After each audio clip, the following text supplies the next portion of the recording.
कि साइमा को लेके आओ, मैंने सुनना है उसको। सारी सारी रात मुझे सुनती रहती थी बैठ के। कितने मोती दान किए होंगे आप लोगों के बड़ों ने कि इस तरह के सुरीले लोग आपके घरों में पैदा होते। तो आजकल उस गाने को बड़ी पजीराई मिली, पिपला दी छावे फिल्म जिले शाह से। अल्हम्दुलिल्लाह मेरी बेस जो है वो क्लासिकल है। हर दौर के साथ, हर सीज़न के साथ गाना बदल रहा है। आपकी जो बेस अगर क्लासिकल हो तो आप डोल नहीं सकते। पड़ोस मुल्क से मुझे लता मंगेशकर जी बहुत पसंद है, मुझे आशा भोसले बहुत पसंद, मैं मेहंदी हसन साहब को बहुत शौक़ से सुनती हूँ, मैं गुलाम अली साहब को बहुत शौक़ से सुनती हूँ। देखा जाए तो मैं 10 साल की उम्र से गाने फिल्मों के गा रही हूँ। बिल्कुल, उन्हें ही तो सबसे पहले गाते देखा। मेरी माँ ही तो मेरा, जो मेरी यूनिवर्सिटी वो है, मेरा पहला स्कूल भी वो ही है कि मैडम जी अम्मी को कहती थी कि साइमा को ले। मेरी नानो थी। दुनिया कायम है, मैडम नूर जहाँ जी का एक नाम है और रहेगा।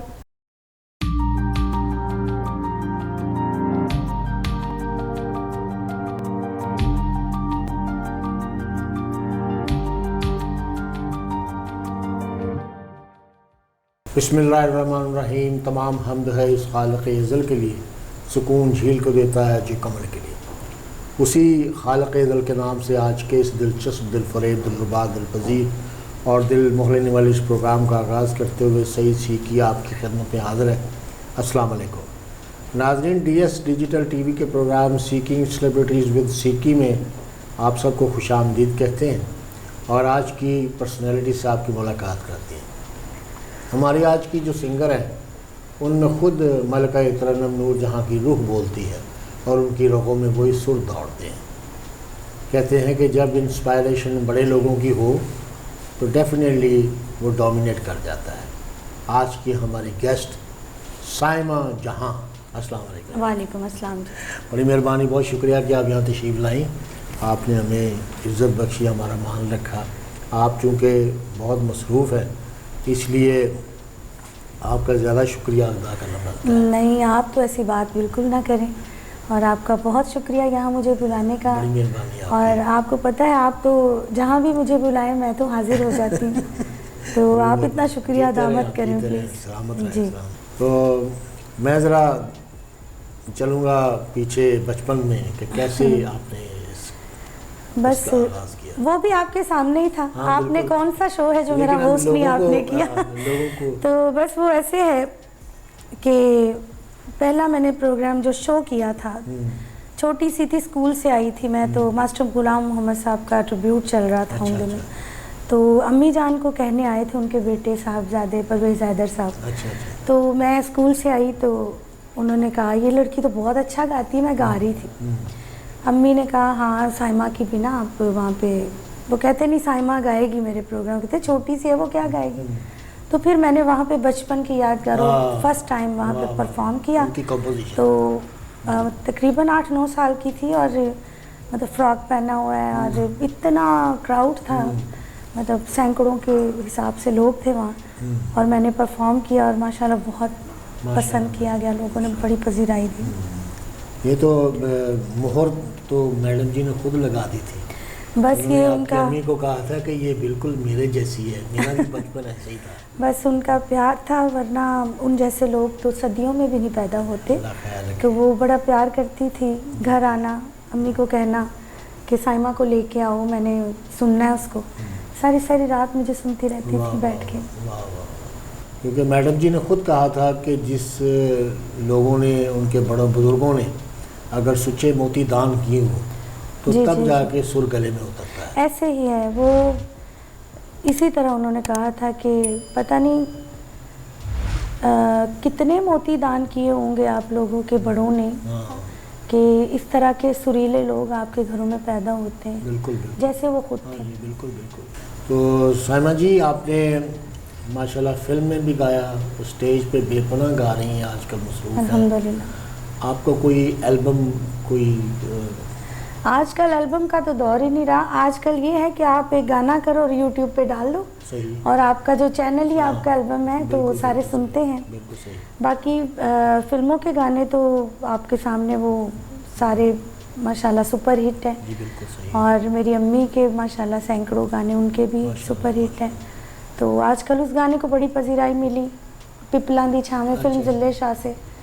और अभी मेरे जो गाने नए आ रहे हैं जिनके वीडियोस अभी मैं कर रही हूँ इन दिनों में, और उसके बाद फिर ये कुछ 1-1.5 महीने बाद मेरे काफ़ी सॉन्ग्स हैं जिनमें गज़ल्स हैं, माशाल्लाह, जिसमें पंजाबी सॉन्ग्स हैं, जिसमें तेज़ गाने भी हैं, और गज़लें जो हैं कुछ मेरी अपनी कंपोजिशंस भी हैं उसमें, माशाल्लाह, माशाल्लाह। और कुछ हमने धमाले भी की हैं उसमें। अच्छा। अभी मेले के हवाले से बड़ा खूबसूरत एक मेरा कलाम आ रहा है, तो इंशाल्लाह वो याद रखा जाएगा सुनने वालों के लिए। बड़ी अच्छी बात है, अच्छी बात। एक काविश कर रहे हैं हम। बिल्कुल, सबसे पहली बात है कि आवाज़ कलाम जिसका अच्छा है, जिसको पता है कि गायकी है क्या और सुर क्या है, तो लय क्या है। बाकायदा सीखने से आती है ना वो जी, ऐसे तो नहीं आ जाती ना। नहीं, सीखने से भी नहीं आती है। जब कोई ऑप्शन ना हो, अल्लाह ताला की अता ना हो, हाँ जी, वही कि किसी को टैलेंट होता है लेकिन रहनुमाई की ज़रूरत पड़ती है। अगर गाना नहीं आता किसी को तो वो कहे कि मैं क्लासिकल सीखूं, तो वो तो नहीं। अगर किसी में कोई है एक मतलब एक लाइट है, हाँ जी, तो वो लाइट को जो है तेज़ करने के लिए वो सीख सकते हैं। हाँ।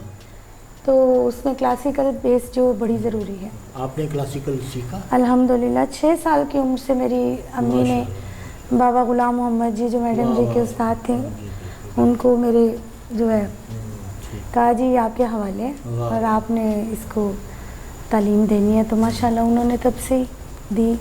अल्हम्दुलिल्लाह मेरी बेस जो है वो क्लासिकल है, इसीलिए मैं हर चीज़ गा लेती हूँ और जिसकी बेस उसको मजबूत हो। पकड़ लेती हूँ। इसलिए मैं सबको कहती हूँ कि आप लोग ठीक है, हर दौर के साथ हर सीज़न के साथ गाना बदल रहा है, बिल्कुल सही।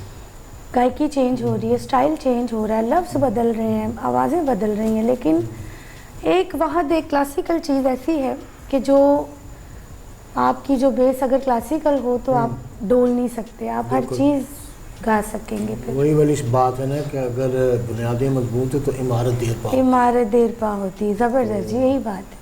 अल्लाह पाक आपको सलामत रखे। मेरी दुआ है कि अल्लाह पाक आपकी आवाज़ कलाम में मज़ीद बरकत अता फरमाए। बहुत शुक्रिया, थैंक यू। मुझे तो पता है कि आपकी इंस्पायरेशन आपकी माँ है, मैडम जी है। बिल्कुल। इसके अलावा भी आप किसी को देखती हैं? हाँ जी, मुझे हमारे पड़ोस मुल्क से मुझे लता मंगेशकर जी बहुत पसंद है, मुझे आशा भोसले बहुत पसंद है। मैं इनकी डाई हार्ड फ़ैन हूँ, जैसे कहते हैं ना, मैं मतलब बहुत मुझे पसंद है। मैं मेहंदी हसन साहब को बहुत शौक़ से सुनती हूँ, मैं गुलाम अली साहब को बहुत शौक़ से सुनती हूँ, और भी हमारे बड़े सीनियर्स हैं बड़ा अच्छा जिन्होंने काम किया, इनके बाद आए जो, उनको भी मैं सुनती हूँ। जो अच्छा काम करता है मैं उसे ज़रूर सुनती हूँ।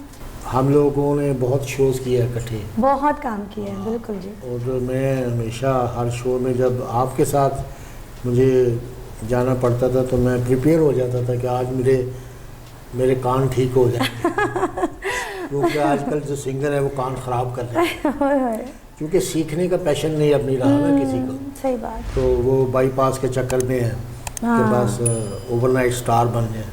जी। तो आपने तो मेहनत की, आपका अल्हम्दुलिल्लाह। नज़र भी आता है मेहनत की भी। ज़िंदगी में सबसे ज़्यादा मोहब्बत किससे की, किससे प्यार किया आपने?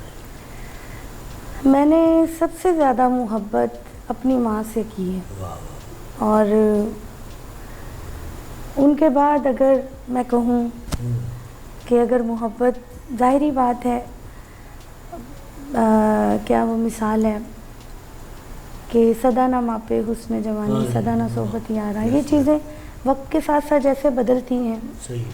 तो माँ बाप से प्यार तो वही रहता है। सही। अल्लाह उनको मेरी भी ज़िंदगी लगाए, उनको मेरी ज़िंदगी दे, उनको सलामत रखे, वो सदा मेरे सर पे सलामत रहे। अगर उनके बाद मैं कहती हूँ मैं किसी को प्यार में है मेरा, तो वो मेरा अपना प्यार मेरे बच्चों के साथ। माशाअल्लाह। मैं अपने बच्चों से बहुत प्यार करती हूँ। वाह वाह। अल्लाह उनको भी सलामत रखे। आमीन आमीन। शादी कब हुई थी? शादी सबको पता हो गई है, बच्चे भी हो गए हैं तो ये हो गया, कुछ अरसा हो गया। अच्छा। फिर आपको बुलाऊंगी ना मैं जब वेडिंग एनिवर्सरी पे। क्या ऐसा करना चाहती हैं ज़िंदगी में कि जिसकी आपको तमन्ना है कि मैं इस टारगेट को अचीव करूँगी?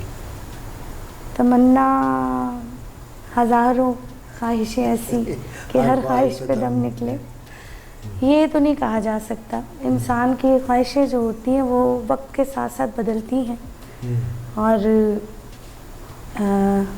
जो है अल्हम्दुलिल्लाह, और जो वो देगा उसका शुक्र अदा करूँगी, बस ऐसे ही कह सकते हैं।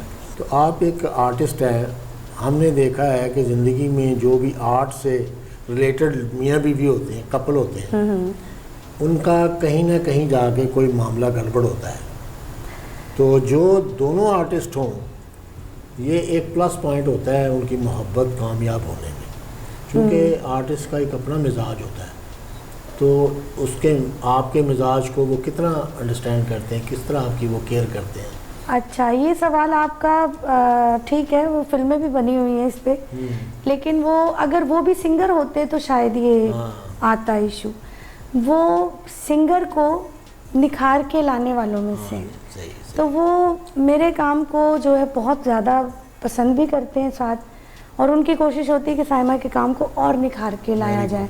और वो कंपोज़र हैं, वो इसको करते हैं, अरेंजर हैं, तो उनका थोड़ा सा फ़र्क है मेरे, है म्यूज़िक से रिलेटेड वो उनका काम, लेकिन उनका शोभा एक अलग है। सही, म्यूज़िक में ही शोभा अलग है। बिल्कुल सही, बिल्कुल सही। कितनी फिल्मों में गाने गाए होंगे आप? मुझे तो अभी याद भी नहीं है माशाल्लाह। मैं देखा जाए तो मैं 10 साल की उम्र से गाने फिल्मों के गा रही हूँ, लेकिन मेरा जो फर्स्ट सॉन्ग था ना, वो वाला मेरा हिट हुआ था, मुझे चांद चाहिए का जान भी दे दूँ। वो मेरा माशाल्लाह नेशनल अवार्ड और इन सारी चीज़ों में नॉमिनेट भी रहा है, और उसका बड़ी मुझे पजीराई मिली। फर्स्ट सॉन्ग मेरा सुपर हिट गाना वो था। वो ज़रा थोड़ा सा गुनगुना देंगे हमारे सुनते? हाँ अच्छा जी। जान भी ला ला ला ला ला ला ला तो कहे ओ जाने जाना, जान भी दे दूं तो कहे ओ जाने जाना, तेरे बगैर जिंदगी, तेरे बगैर जिंदगी कुछ भी नहीं है माना, जान भी दे दूं तो कहे ओ जाने जाना। वाह वाह वाह वाह, क्या कहने, क्या कहने। अल्लाह ताला ने आपको कितना खूबसूरत आवाज़ दिया है। ये गायकी के जो इसरार नमूज़ हैं, ये कम लोगों के हिस्से में आते हैं। शुक्र कि है। किस लफ्ज़ के साथ कितने जमजमे इस्तेमाल करने हैं, स्पार्ट कैसे जानी है, उसका करम है जी। उसको टेक्निक के हवाले से देखा जाए कि टेक्निकल फिल्म एक ऐसा मीडियम है, ये बड़ा मीडियम है जी। इस पे वही लोग जाते हैं जो डिज़र्व करते हैं। बिल्कुल, हर कोई नहीं गा सकता, हर कोई नहीं कर सकता। बड़े बड़े म्यूज़िक डायरेक्टर जो हैं वो ये बात कहते हैं कि फ़िल्म की ये जो बड़ी स्क्रीन होती है, इसका आवाज़ जो है ये डिफरेंट है। तो अल्लाह ताला ने आपको अता किया है, मैं आपको इस बात की मुबारक देता हूँ और दुआ करता हूँ कि अल्लाह पाक आपको, तो आप मुस्तहिक हैं अल्लाह की मेहरबानी से। कितनी मुतमिन है अपनी लाइफ से आप? आज तो आप बड़े दिली सवाल पूछ रहे हैं मुझसे। अल्हम्दुलिल्लाह, मैं अल्लाह का बड़ा शुक्र अदा करती हूँ। बस ये कहूँगी कि जितना दिया सरकार ने मुझको, उतनी मेरी औकात नहीं। आपने अपनी माँ को गाते हुए देखा? बिल्कुल, उन्हें ही तो सबसे पहले गाते देखा। मेरी माँ ही तो मेरी आइडियल है। मेरा पहला जो मेरी यूनिवर्सिटी भी वो है, मेरा पहला स्कूल भी वो ही है। आपने मैडम जी को भी गाते देखा? बिल्कुल बिल्कुल। इनसे कोई रिश्तेदारी है मैडम जी से? रिश्तेदारी है तो मैं आपको पहले ही बताया आपको कि मैडम जी अम्मी को कहती थी कि साइमा को ले आओ। मैंने स्टार्ट में आपको कहा था। तो वो हर किसी को नहीं कहती थी। नहीं। अम्मी की वो सगी फूफो थी। अच्छा। मेरी नानो थी, बल्कि हैं, उन सदा रहेंगी वो। वो जब तक दुनिया कायम है, मैडम नूरजहां जी का एक नाम है और रहेगा। उनको कोई भी नहीं कर सकता कभी भी। तो माशाल्लाह से उनकी फूफो थी अम्मी की और मेरी नानो है, वही ब्लड है, इसीलिए वो नूरजहाँ, अजरा जहाँ, फिर मेरा अभी साइमा जहाँ, तो ये चीज़ें वहीं से आ रही और कहाँ से आनी। कसूर से हम ताल्लुक़ रखते हैं सारे, और वही ख़ानदान, वही खून है। वाह वाह। अच्छा, दूसरी बात यह है कि जितने भी म्यूज़िक से रिलेटेड लोग हैं जी, ये खाने पीने के बड़े रसिया होते हैं। ओह हो, ये तो आपने सही कहा। वैसे खाने में आपको क्या पसंद है? मैं हर चीज़ ही खाती हूँ, मुझे कोई इतना नहीं है कि कुछ स्पेशल कुछ हो। भूख लगी है, अच्छा हो, सादा भी हो, चाहे मैं खा लेती हूँ, लेकिन वैसे मुझे चाइनीज़ कुजीन ज़्यादा पसंद है। सही सही। ये तो आपने बड़ा डिफरेंट जवाब दिया, क्योंकि यहाँ करेले गोश्त, करेले कीमा, धनिया गोश्त की वो बात तो होती फिर है। घर में जो बने वो खा लेते हैं ना, लेकिन मुझे चाइनीज़ जो है वो अच्छा लगता है। आपको बॉबी की सबसे अच्छी अदा क्या पसंद है, आदत के? बस जब मैं गुस्से में आऊँ ना तो वो चुप हो जाते हैं, ये अदा उनकी। नहीं जी, बड़े अच्छे वो प्यार करते हैं, और बस इसलिए उनकी सारी अदाएं ही अच्छी हैं। जिनके साथ ज़िंदगी गुजारनी हो और जिनके साथ ज़िंदगी गुजारना चाहते हो, उनकी हर बात ही अच्छी लगती है जनाब।